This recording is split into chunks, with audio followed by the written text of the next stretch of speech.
Konnichiwa, konnichiwa Petra. Konnichiwa à tous.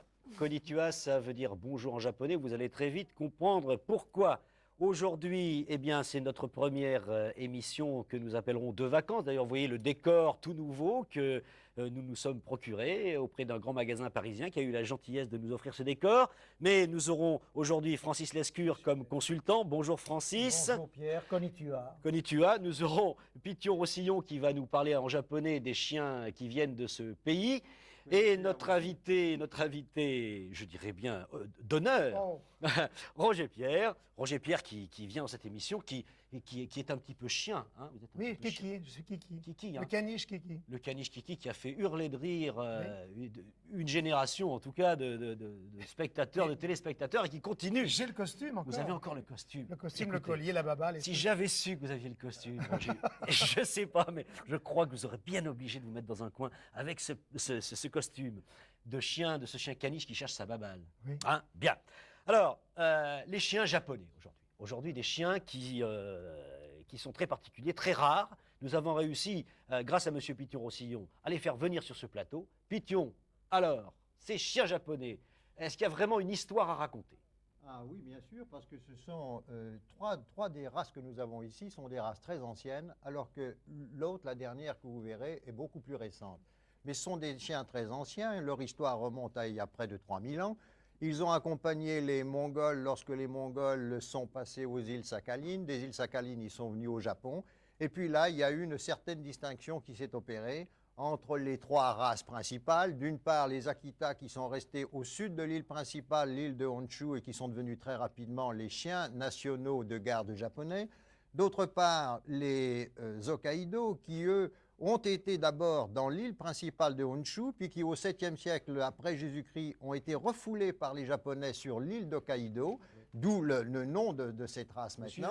Et ces chiens qui ont donc été refoulés sur l'île d'Hokkaido ont conservé justement un petit peu à cause de ça toute leur pureté parce que l'île était difficilement accessible. Puis enfin, troisième grande race japonaise, pour nous Français, le Shiba. Le Shiba, qui lui aussi est originaire de l'île principale, de l'île d'Honshu, pratiquement dans la région ouest-sud-ouest, une région un peu montagneuse. Le Hokkaido que nous avons vu tout à l'heure est lui essentiellement un chien de chasse. Le Shiba était lui aussi à l'origine un chien de chasse, c'est devenu maintenant plus un chien de compagnie. Et enfin le dernier né, le dernier arrivé, le petit terrier japonais que nous avons ici, qui lui a une centaine d'années seulement, ce qui est donc dérisoire par rapport à ses frères qui eux ont 3000 ans d'ancienneté.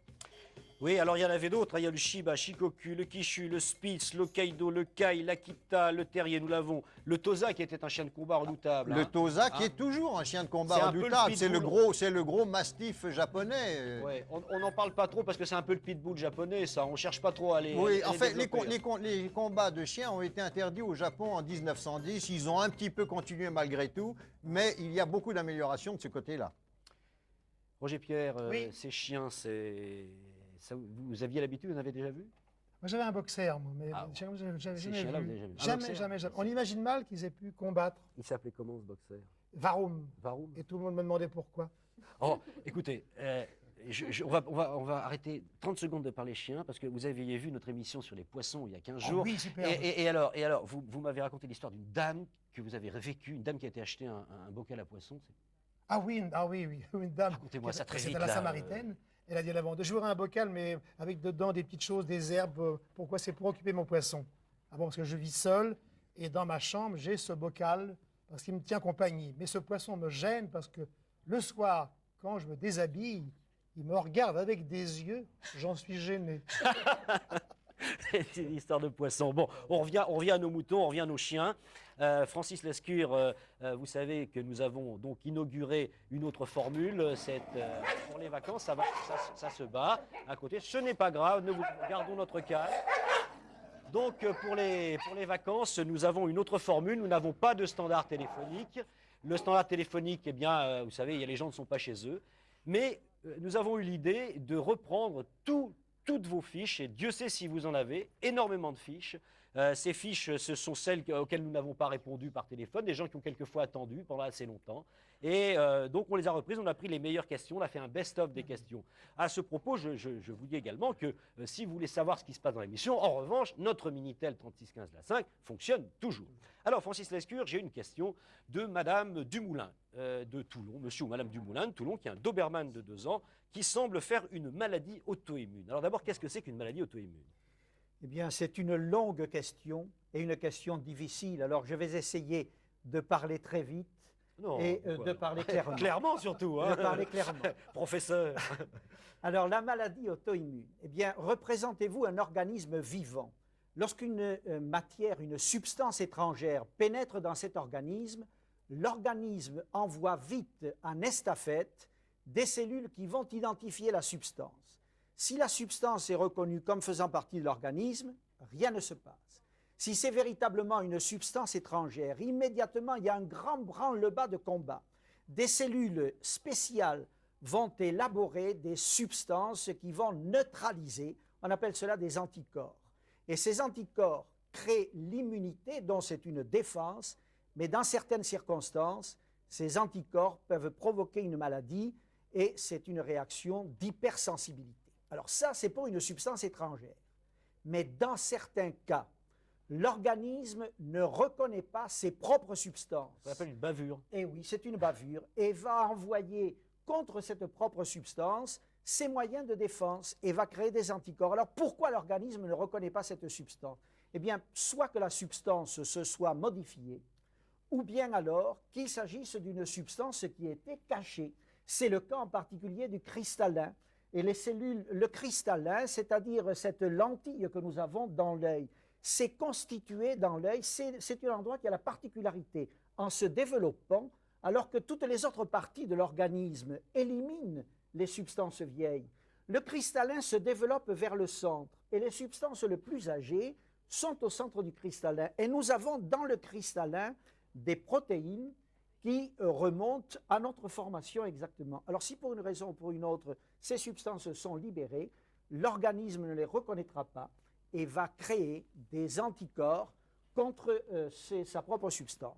Ou bien alors, l'organisme réagit contre ses propres substances qui ont été modifiées et il va se créer des réactions auto-immunes, soit dans la peau, soit dans l'œil, soit dans le rein, et ça peut donc créer des maladies très graves. Je suppose que la personne qui nous a posé la question pensait certainement à des affections cutanées, à des affections de la peau.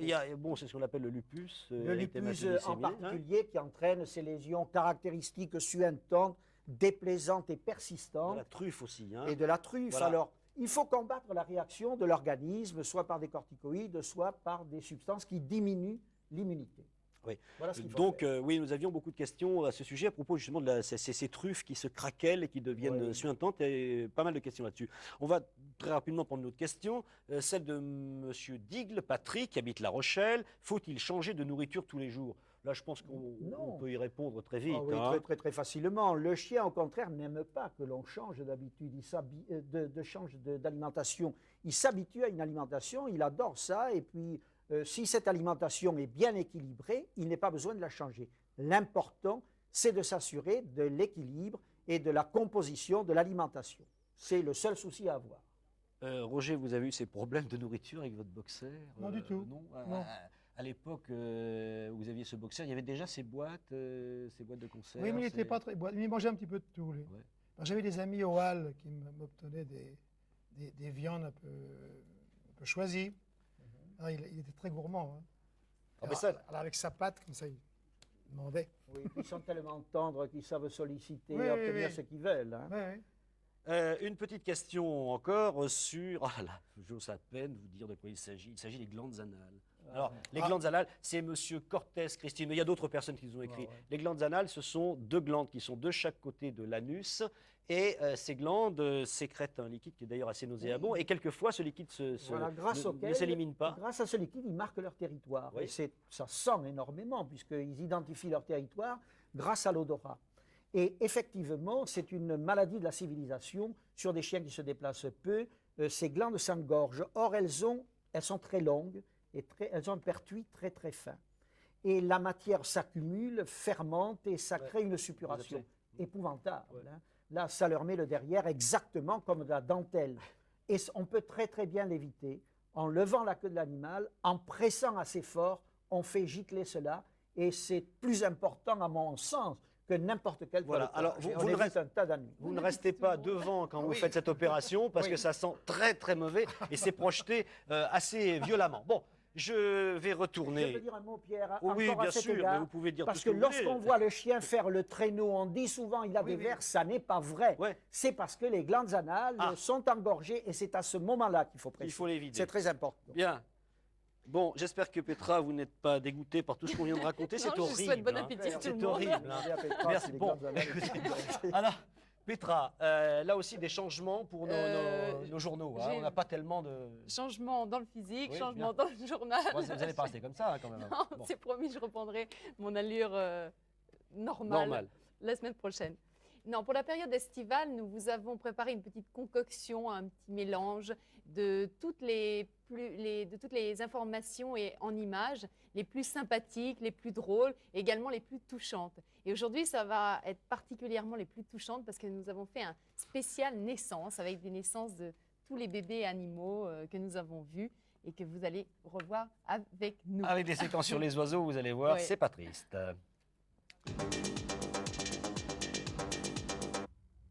Ces images sont exceptionnelles. Filmées dans le Marineland de Las Vegas, elles nous montrent la naissance de 2 dauphins.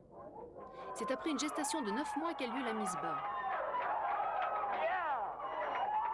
Le petit vient au monde la queue la première. Très vite, la femelle va l'aider à monter en surface pour y prendre sa première bouffée d'air. La tétée se produit, elle, en plongée, le lait étant injecté à forte pression directement dans la bouche du bébé. Ici, la naissance s'est produite en public sous les acclamations de la foule des spectateurs qui, on peut le dire, ont participé en encourageant la mère dans ses efforts expulsifs. Spectacle émouvant de l'arrivée à la vie.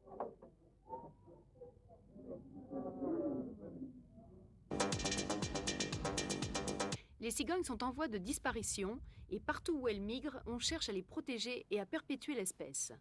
Déjà tentée en Alsace, l'expérience de la reproduction en incubateur s'est étendue à d'autres pays.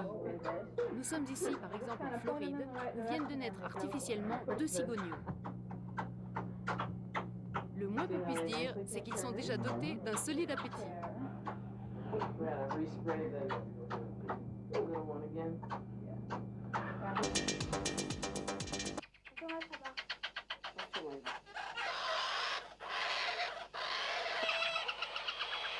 Regardez-le celui-là, oui mon pépère, ça vient.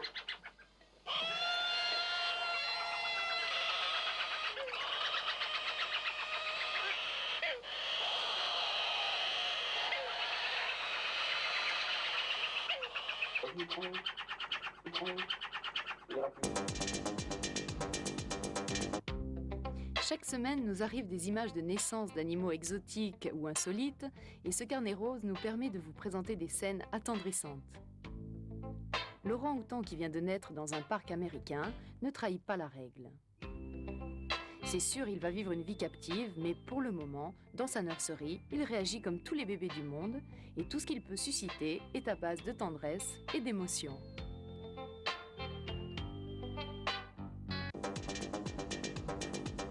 La mère de ce petit singe d'une espèce rare a en effet rejeté son bébé à la naissance, et pourtant elle aurait dû craquer comme nous l'avons fait rien qu'en le regardant. Pour le maintenir en vie, il faut une attention de tous les instants. Seulement voilà, le bébé s'attache à sa nounou et a peur de sa mère, ce qui risque de poser de gros problèmes en ce qui concerne sa réinsertion. Et on va voir une belle petite grimace pour terminer, et voilà.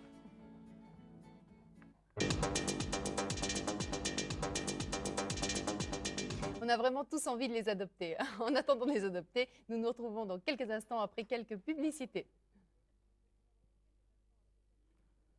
Ce qu'il y a de merveilleux avec Roger Pierre, c'est qu'il raconte des histoires.